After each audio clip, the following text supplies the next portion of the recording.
The following was made possible through the generous support of Lawn Airlines.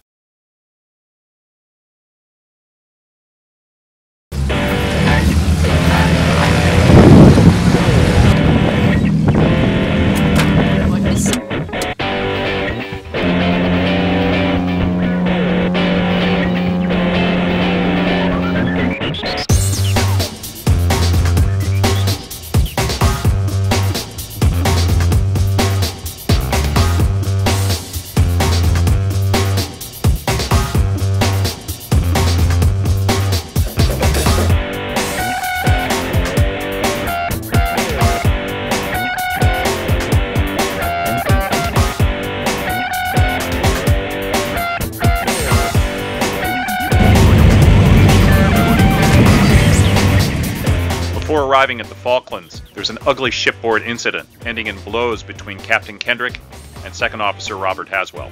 Haswell was relieved and told to vacate his quarters. On February 16th, Columbia and Washington passed by Jason Island, which is the northernmost of the Falkland Islands.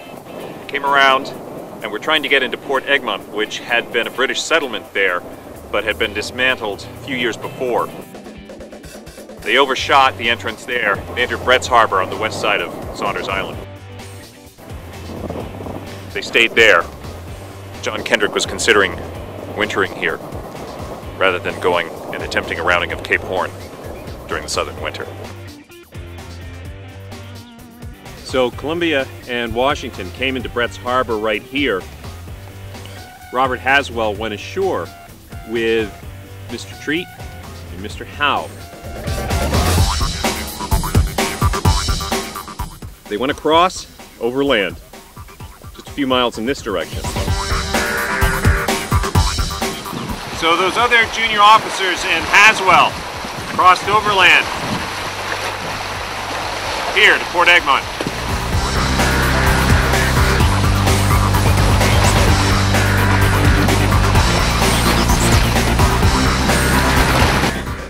I walked over to Port Egmont in firm hopes of finding some ship there in which I might procure a passage to Europe.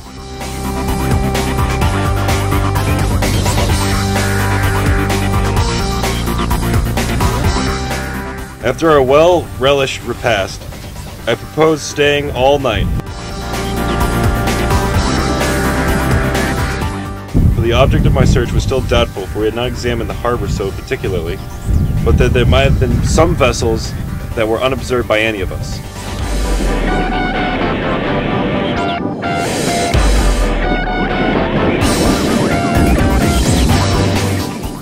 This was an object that did not interest the other gentlemen so much as it did myself. He was looking to find a ship to be able to leave this place and get out of the Columbia. After a dinner of local seabirds and some salad, Mr. Treat and Mr. Howe were ready to return to the ship. Haswell at first accompanied them, then told them he had left his bayonet behind and went to go fetch it. But he had no intention of coming back.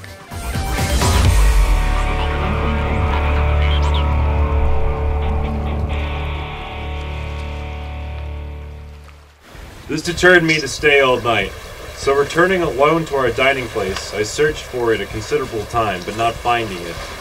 I imagine I must have dropped it as I walked up the hill, to which I returned and pitched up at a rocky cavern for my night's lodging.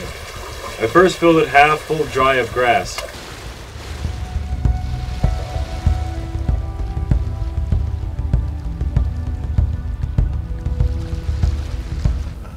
Came a long way, definitely got to see a lot of penguins. We went nuts when we saw the first one.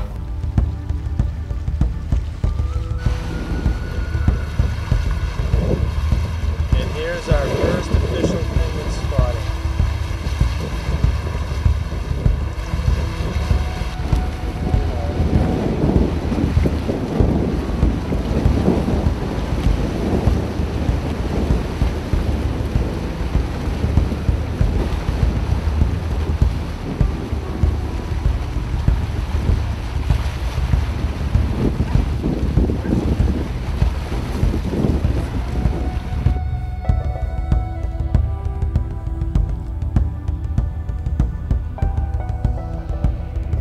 Not having spotted any ship, Haswell returned to Brett Harbor.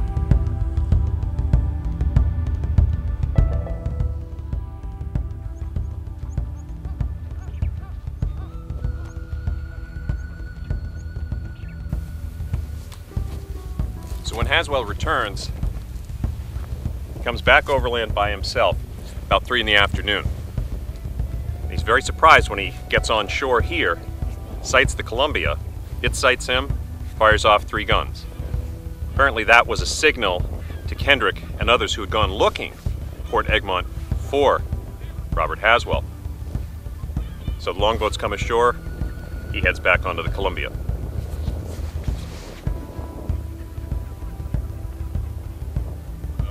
Clearly he was a guy who was on the run and not, and expected to return. If he had gotten on a whale ship, he would have gotten out of there, and who knows how long they would have waited for him. He wasn't exhibiting the behavior of a person who was given permission to leave. He also wasn't Kendrick wasn't acting like your typical naval, captain who would have said, "Out of hell with him, let's get going." So, not the ogre that Haswell makes him out to be.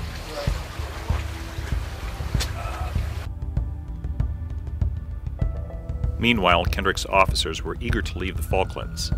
Sure, there was plenty of fresh water to drink and waterfowl to eat, but there was not a stick of wood in the place. That would be important when repairs to the vessels would need to be made if they wintered over here. With his 2 sons, John and Solomon, serving aboard the Columbia, it's possible Kendrick did not want to risk losing the 3 of them and impoverish their mother at home. Or could there have been another reason for wanting to remain here on Saunders? Regardless, the officers of the Columbia were young men looking to make their fame and fortune on the northwest coast and in China. They were still only halfway to their first destination and eager to move on. Captain Gray even declared that unless he were ordered otherwise, he would take his smaller craft, the Washington, and make the dreaded passage on his own. That fairly determined it. They made preparations to leave right away. On the 28th, all our water being complete and ready for sea, I received orders from Captain Kendrick to take charge on board the Washington as second mate. These orders I immediately complied with. The winds being fair, we directly got underway and with a moderate breeze, stood out of the harbor in company with the Columbia. The wind was at northeast and a flood tide. Before dark, we were pretty well clear of the land, and at 12 in the night, we bore away, keeping her south-southwest. So Robert Haswell would be the second officer of the much smaller Lady Washington. They'd be rounding Cape Horn with the approaching winter. 60-foot seas, roughly the same height as the Lady Washington was long. 1 mast, 12 men facing the deadly storms in the Southern Ocean.